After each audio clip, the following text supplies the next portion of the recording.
kami Dewan Pimpinan Nasional Niguniarat menyikapi terkait pemindahan makam tokoh bangsa Papua Bapak Teisio Luai oleh pemerintah Jayapura Kota. Pada prinsipnya kami lembaga politik tolak dalam hal itu, karena sebelum pemerintah Indonesia masuk di atas tanah Papua, bangsa Papua memiliki namanya Dewan Niguniarat. Itu lembaga representasi bangsa Papua pada tahun 1961. Karena itu kami lembaga politik bangsa Papua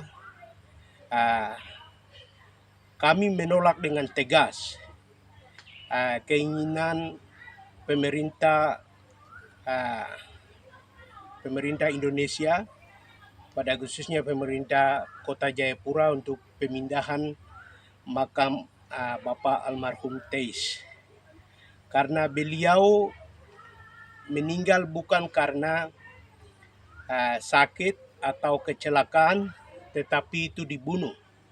Sehingga ya secara adat dan juga secara budaya orang Papua itu, orang yang dibunuh itu dia masih hidup dalam kepercayaannya. Sehingga pemerintah punya niat untuk pemindahan itu. Kami masyarakat bangsa Papua dari 7 wilayah adat,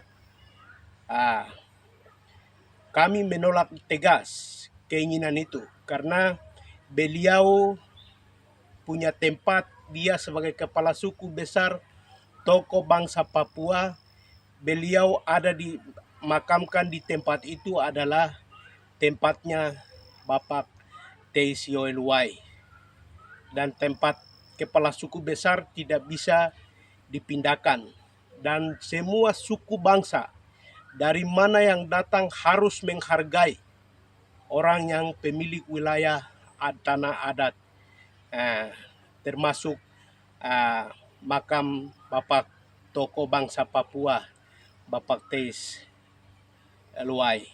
Karena itu bangsa yang datang tidak sewenang-wenang mengambil kebijakan untuk memindahkan pemakaman tokoh bangsa Papua, karena beliau dibunuh karena beliau menuntut hak kemerdekaan bangsa Papua. Karena itu kami sebagai lembaga politik Papua Merdeka, saya selaku pimpinan Dewan Niguniarat menolak dengan tegas atas nama bangsa Papua, pejuang bangsa Papua yang telah mendahului dan menyuburi tanah ini, atas nama tulang belulang, atas nama rakyat bangsa Papua dari Sorong sampai Merauke. Kami tolak dengan tegas bahwa pemerintah jangan melakukan pemindahan itu. Sekian dan terima kasih.